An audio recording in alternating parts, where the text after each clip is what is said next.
Les cathos ont reçu, pardonnez-moi de parler un peu comme un commentateur de match de rugby.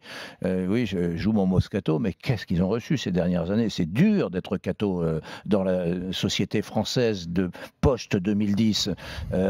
Avec la manif pour tous, ils ont été assimilés par les journalistes comme des gens d'extrême droite, on peut dire. Je fais un résumé rapide, mais allons-y. Le clergé et la pédophilie, et puis ensuite le clergé et la difficulté à témoigner et à admettre la pédophilie sont deux strates différentes, Oui, tout etc. à fait, oui. Donc ça a été très dur pour les...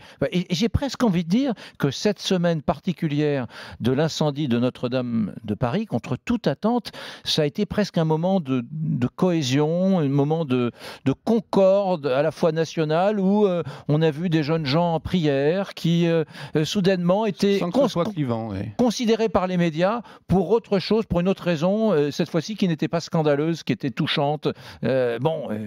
Oui, non, je suis tout à fait d'accord avec vous.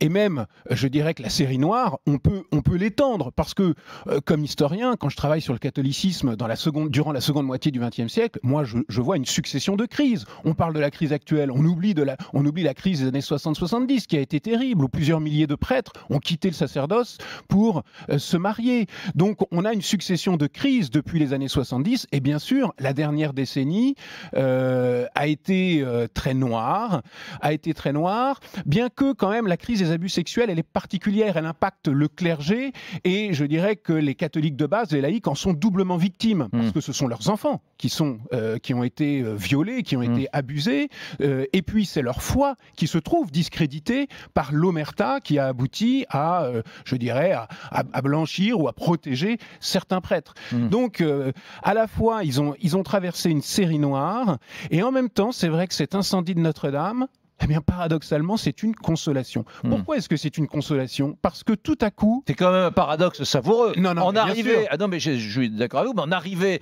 à ce drame qui nous a fait tous pleurer, d'ailleurs, du nord au sud et de l'est à l'ouest, riches, pauvres, fonctionnaires, commerçants, chrétiens, juifs, bouddhistes, musulmans.